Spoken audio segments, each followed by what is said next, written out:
DCP, DCP, DCP, DCP. I like that one. Asanteni sana vijana wetu. Vijana oi. Vijana oi. DCP oi. Vijana pahali yote mmetoka watu wanasema nini? Vijana wenyewe wanasema nini? Na pahali wametoka wananchi wanasema nini? Mambo ni one time. Asanteni sana. Thank you very much. We'll be very brief because we have so many meetings and hatutaki kuwaweka sana. Let me first thank you, our young leaders, for creating time to come and engage with us and for making a very bold decision to pursue leadership. Leadership is a calling. And nobody will come to bring you leadership nyumbani. Wewe mwenyewe utatoka nyumbani uende utafute uongozi. So for you being here, we really appreciate. And I want to thank our youth leader, Wanjiku Thiga, for very good organization. And I have listened to our youth leaders who have spoken here, and I'm very happy. Let me appreciate the resilience and the sacrifice of our young people to liberate their country. This country is in deep trouble. We face extinction, we face anguish, and many challenges ahead. But God has been gracious to this country that our young people, the Gen Zs and the millennials, have taken a very firm stand that they will take an active role to liberate their country from oppression, from abductions, from extrajudicial killings, theft, mismanagement of public resources, nepotism, tribalism, and no other ills that bedevil our country, courtesy of one Gedinchi. Nyinyi vijana nataka kumwambia pongezi. You know, on June 25th, when our young people came out in large numbers to say enough is enough, I, regarding Gachagua, was not even aware of the existence of the Gen Zs. I came to know that day that there is a group of young people calling themselves Gen Zs who have taken the country by storm. So even as William Ruto was accusing me of organizing the Gen Zs and funding them, I was not even aware of their existence. I, like everybody else, woke up to ask, who are these guys, new guys in town? The new sheriff in town. The young people had come of age and they had come to say, we are here and we are not going to take any more nonsense in this country. And young as we are, fearless, we are available for this country. And you made your point. And since that day, the Gen Zs are part and parcel of every conversation in our country. And that is the way it should be. Let nobody tell you that you are the leaders of tomorrow. No. You are the present and the future. And you must take your rightful place in our country. You are the greatest stakeholder in this country because you have longer to live than all of us.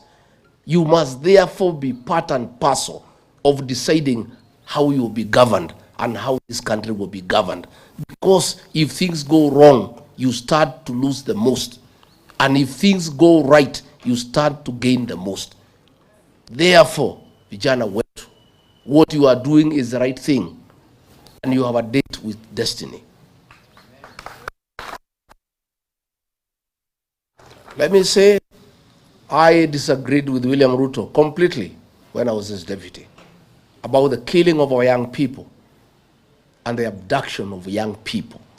I could not reconcile my conscience as a father, as a leader, as a head of a household, that a government that was elected by the people could turn against our young people, abduct them, torture them, and kill them. I was unable to be part of that government. And I made a very serious decision on the 26th of June, 2024. I flew to Mombasa and held a parallel press conference with William Ruto. When he was calling our young people criminals, I call them my sons and daughters.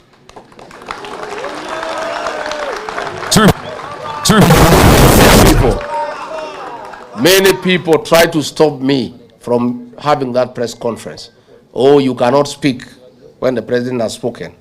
But I say the president is behaving like an animal. I am not an animal myself, I'm a human being. And I must dissociate myself from his utterances.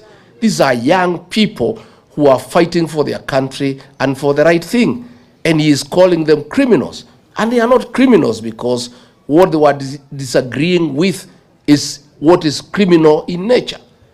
And I therefore affirmed our young people, and I said I want to be counted, that these are our young people, they are my sons and daughters, and they must be given a chance. And that's when I disagreed with William Ruto. After that day, until he threw me out of office, we never spoke again. He would just pretend to greet me in public, but he could not agree to face me because I would look at him at his face and ask him, why are you killing young people? You know, so my good people, DCP is your home.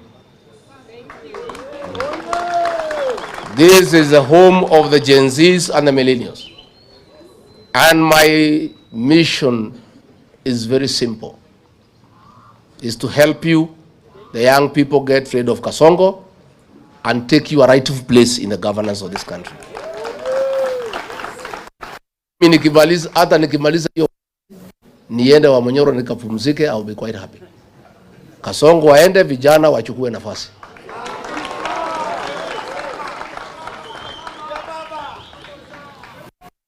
Let me say, you guys are the majority in this country. This country is in your hands. There is nothing regarding Gachagua can do to liberate this country alone. If I don't have the support, it's in futility. You are the guys to deliver this country. And this country will be delivered on the ballot box. I want to persuade you this afternoon that when you go back home, you must talk to your colleagues, the Gen Zs and the millennials, to take IDs and register as voters. And I want to tell you, everybody wants Kasongo to go home. But that will only be actualized on the ballot. We are constitutional democracy. We don't want Kasongo to go home through unconstitutional means. No. We want to humiliate him at the ballot. And that will be done when you guys register as voters. On top of that, I want to invite you to join us in government. You cannot just be bystanders. How do you create a new government that you are not part of? That would be foolish. You must be part of the new government. So I want to persuade the Gen Zs and the millennials.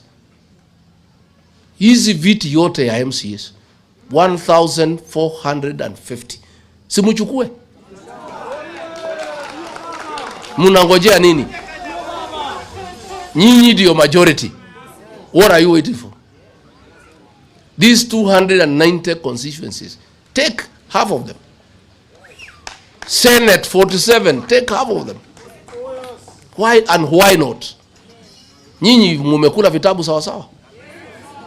So you guys have gone to school properly. You guys are sharp. You guys are connected. You guys are current. You guys have exposure. And you guys are patriotic to your country. Why don't you agree to help our country by vying for these positions and come and make good laws and restore the dignity of your nation. What are you waiting for? My good people, what are you waiting for? We want to hand over this country to you. We just want to help you get rid of Kasongo because that is your greatest enemy. Kasongo is allergic to young people. He has allergy. So the only way our young people can survive and prevail and take their rightful place in this country is when Kasongo is one term. So before we can restore our young people and put them into places of leadership, it is a prerequisite that Kasongo must exit. So nyinyi tafadhali, I agree with the formula that will have exemption for you to pay nomination fees. But when you prove that you are a serious candidate by enluring members into the party, then we know you are serious, isn't it? Otherwise, we would have too many jokers. So that formula, Wanjiku Thega and SG work on it. I am 100% persuaded. I am aligned. You know, the other day, I went to my hometown in Karatina, and there were like 15,000 people. Some Gen Z guys there, they want to be MCA. The place was wild. The women were saying tunataka Gen Z akuwe MCA wetu. The men were saying the same. Wazee Gen Z wenyewe wanasema. So nyinyi vijana, Kenyans have confidence in you after what you did. Please take up your rightful place. In matters nomination, I have persuaded our National Executive Council that those of you who work hard in your counties, in all the counties will have nominated MCAs. You guys will take half the number. Kama hapa Nairobi nikipiga hesabu, DCP will have over 20 nominated MCAs. 10 ni zenu. Like Jemo, ile kazi umefanya tayari, moja ni yako. Sindio? So, you guys, hizo viti tutapeana kulingana na proven track record. Your activities, what are you doing for the party? Are you a good online warrior for the party? Kwa hii mitandao, I have put a team now to start analyzing who is fighting for this cause for the party. Bas, kwa mtandao, wale wanapigania chama na sisi kwa mtandao, it will also be one of the methods we shall use to identify the people we nominate to go to the county assemblies.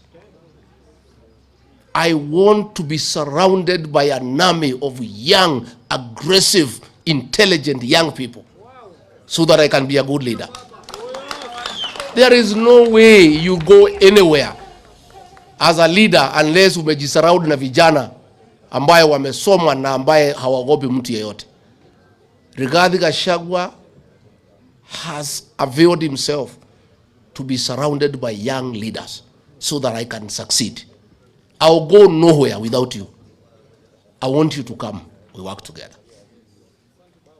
I want you to take over these county assemblies, both the elected MCAs and the nominated ones, so that you set the national agenda for good governance, transparency, and accountability.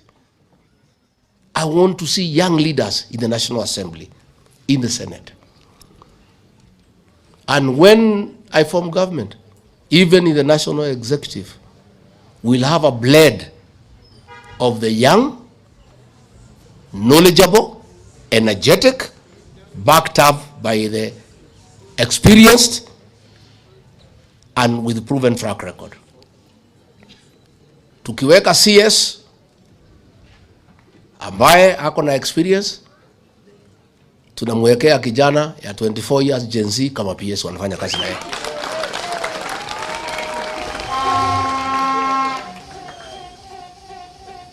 A Rigathi Gachagua led government will bring to the fore the leadership of our young people. Na mimi sitaki kuchoka sana. Mimi nimeamua, Mungu akinisaidia, mkikubali, nikuwe rais wa Jamhuri ya Kenya.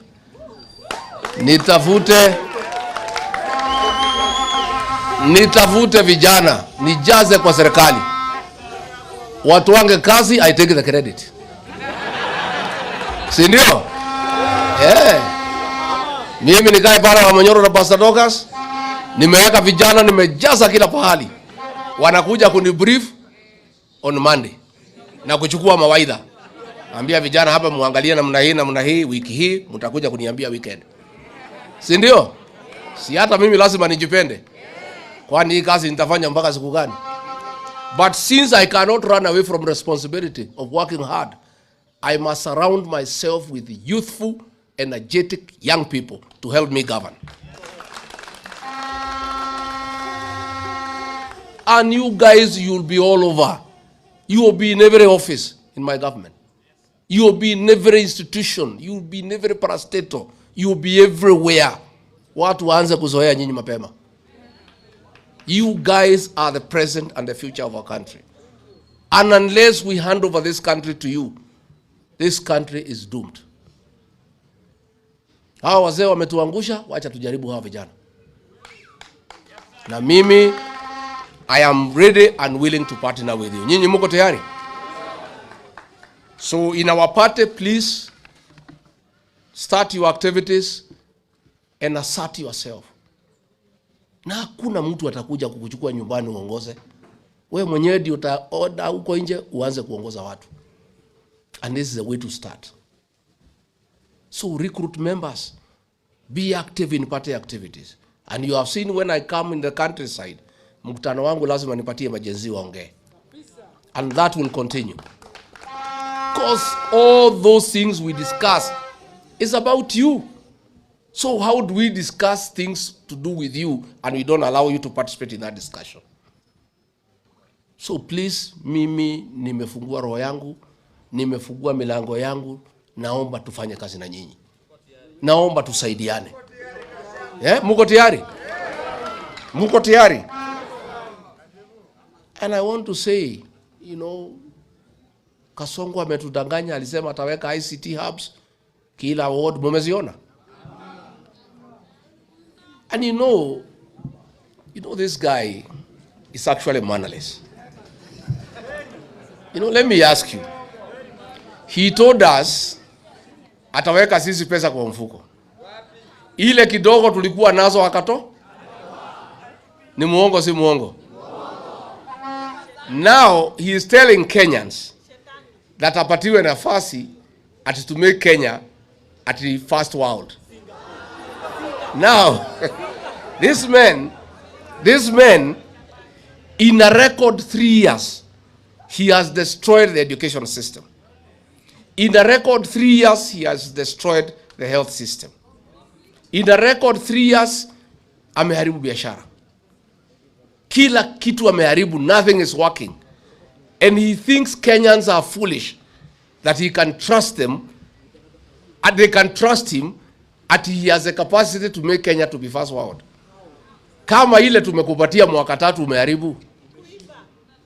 Umeiba kila kitu. The only things you have succeeded, William Ruto, is abducting young people, killing young children, stealing everything. Sasa amefungua factory ya furniture Eldoret. So amesema msitu ifunguliwe, ndio watu wakate miti wapeleke kwa factory yake. Everything is about him. Yeah? Si ndio? Yeye anataka to destroy the Mau forest because he has opened a factory ya furniture.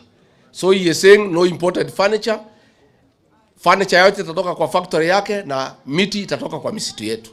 So he wants to destroy all our forest, the whole ecosystem, and destroy it.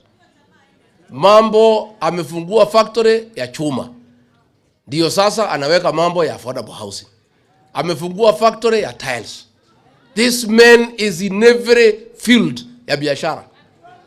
Amechukua biashara yote Kenya. Mpaka matatu amechukua na watoto wake. Sasa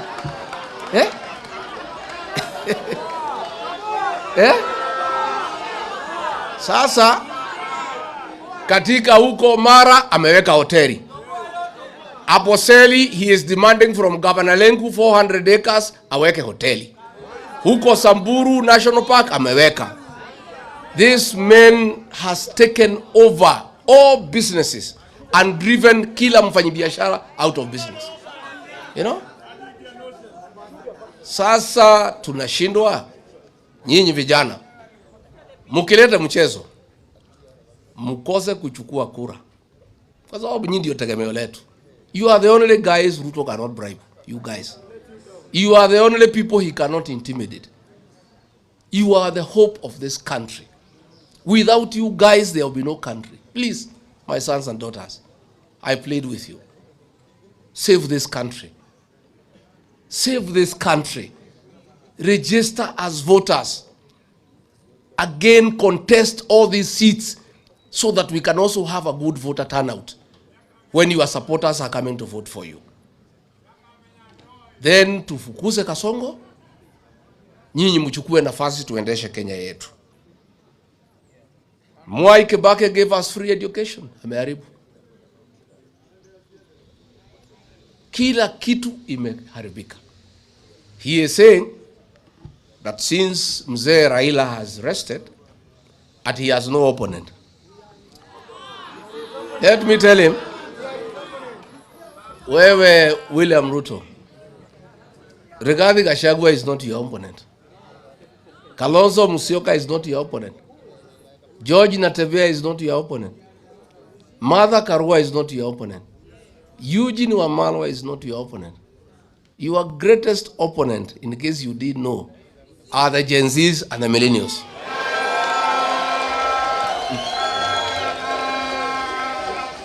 Yeah? Sindio? And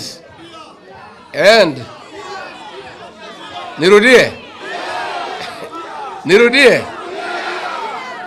William Kipchirchir Arap Ruto,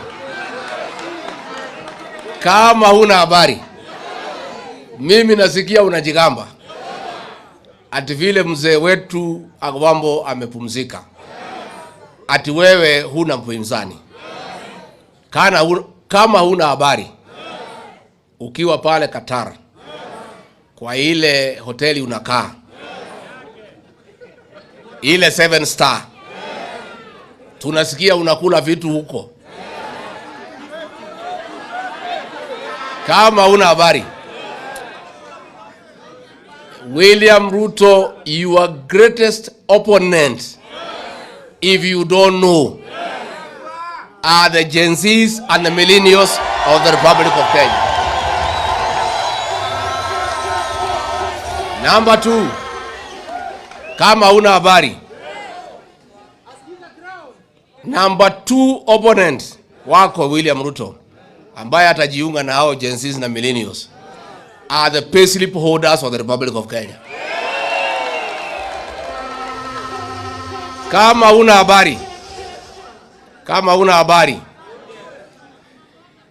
wale mama mboga na watu ya bodaboda ulidanganya ati tutawatoa chini wapadishe juu, utaweka pesa kwa mfuko, ukarudi kwa mfuko ukatoa kila kitu. Those are your opponents. Kama huna habari, wale wa mama na wazee ulibomoa manyumba zao hapa Nairobi karibu na mto, hao ndio wapinzani wako. Kama huna habari, wale police officers umeharibu insurance scheme yao, watoto wao wanahangaika. Those are your opponents. In a nutshell, William Ruto, your opponents ni kila Mkenya. Yule candidate tutatoa moja ni kwa niaba ya hiyo wapinzani wako. But that is not your opponent. He will just be a representative of the people against you. And let me confirm, for the avoidance of doubt, we shall have one single presidential candidate.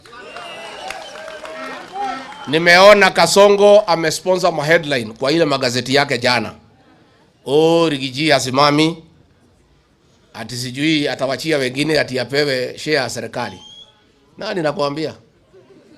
Rigiji is a front runner in this race, my friend. Rigiji, what I need to do is to persuade my colleagues that I have the numbers, I have the mobilization capacity, I can marshal enough resources, I have enough inspiration, I have enough messaging capacity to defeat William Ruto. I'll persuade my colleagues to make me the flag bearer. In case I don't persuade them, and they persuade me that another Kenyan can do it, I'll sacrifice. I will. But hiyo gazeti muliona, hiyo ni gazeti ya Kasongo. And it is run by the National Intelligence Service. I would like Kenyans to ignore that nonsense that was there yesterday. Sisi hatujaketi kukubaliana ni nani. Na hatukai haraka. Tutakaa baada ya Christmas 2026. For the time being, our single presidential candidate for now is Ruto must go.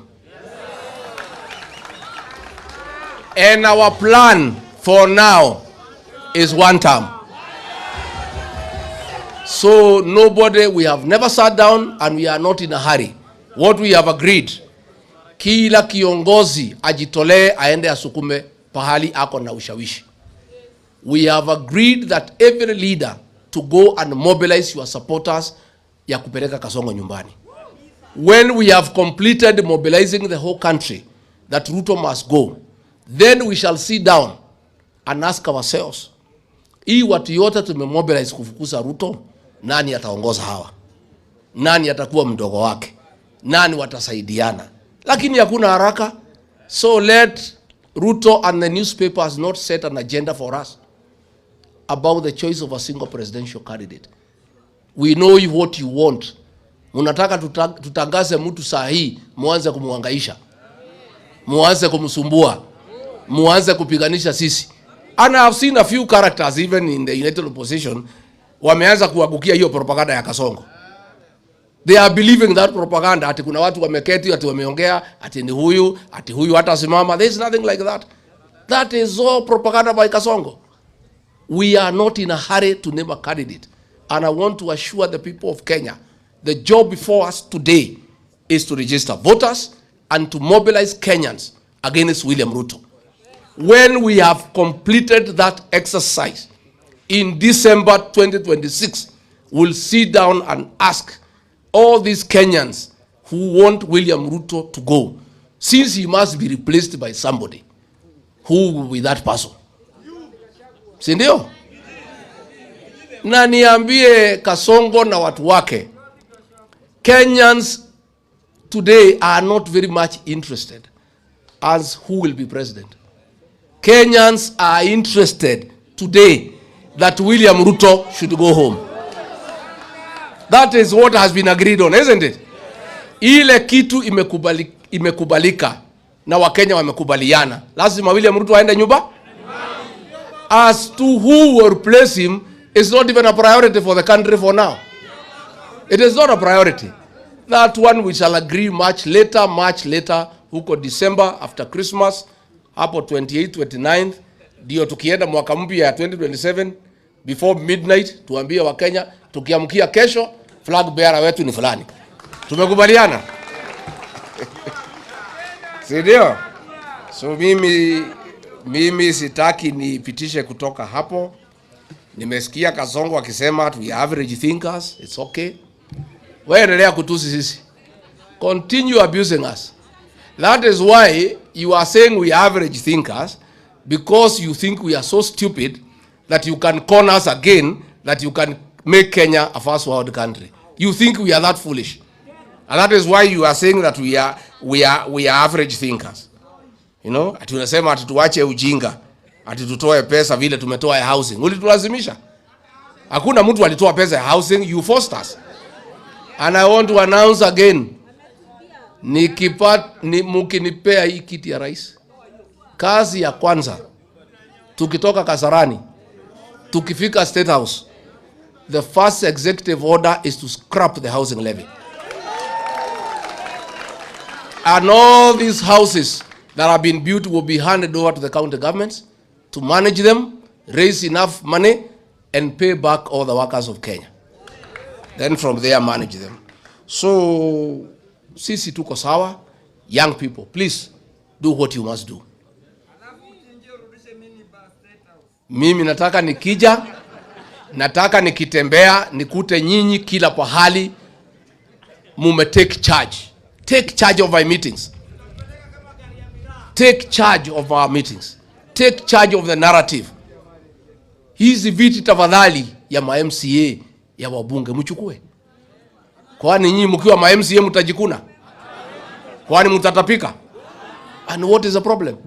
Now you are the majority. So mimi niko nimefurahi, we have several by elections. Please help us. Pale Mbere watu wamenipigia.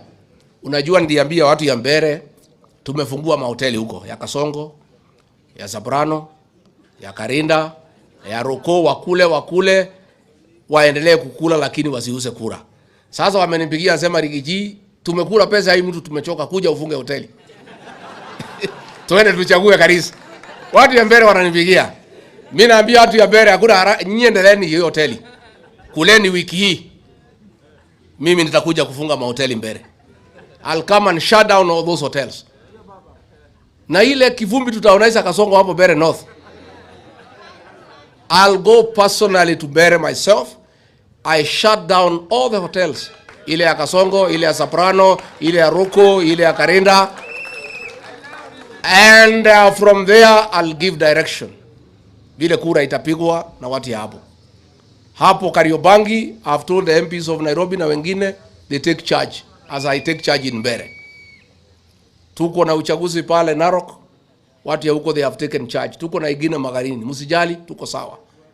Tunataka hii watu tuanze kuzoeana na kupeana heshima mape. Si ndio? Si ndio? So you guys, I have faith in you. I have faith in you. Yeah?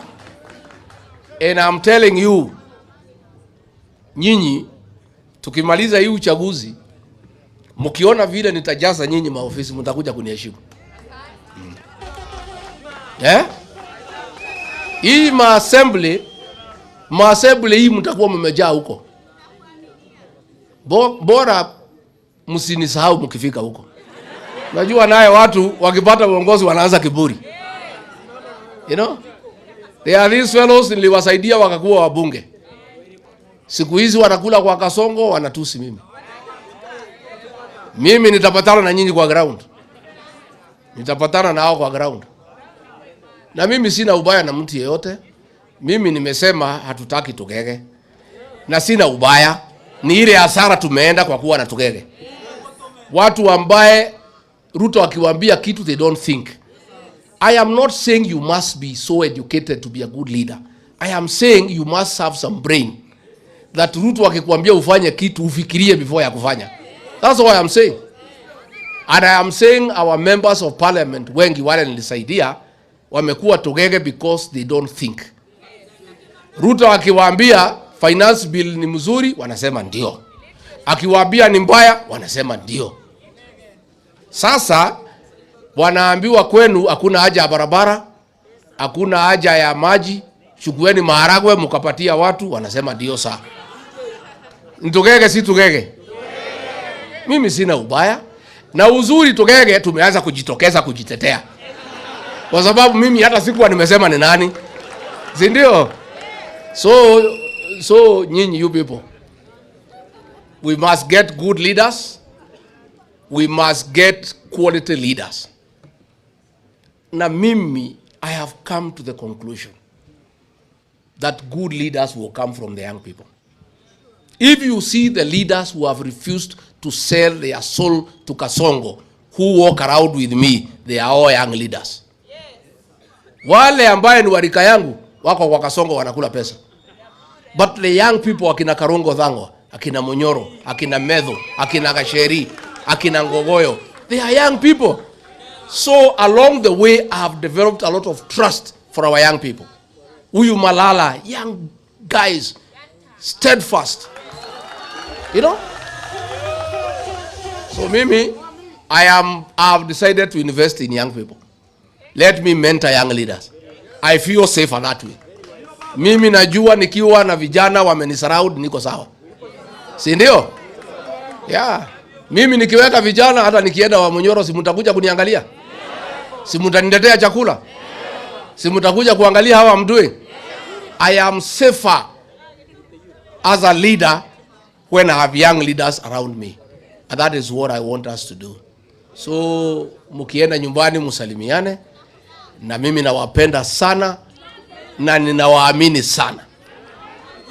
The future of this country is in your hands. Please don't let this country down. Do the right thing for this country. Rise up to the occasion and deliver our nation. Please don't take this as a joke. You have less than 2 years to restore our country, and this country is in your hands. Asanteni sana, Mungu awabariki.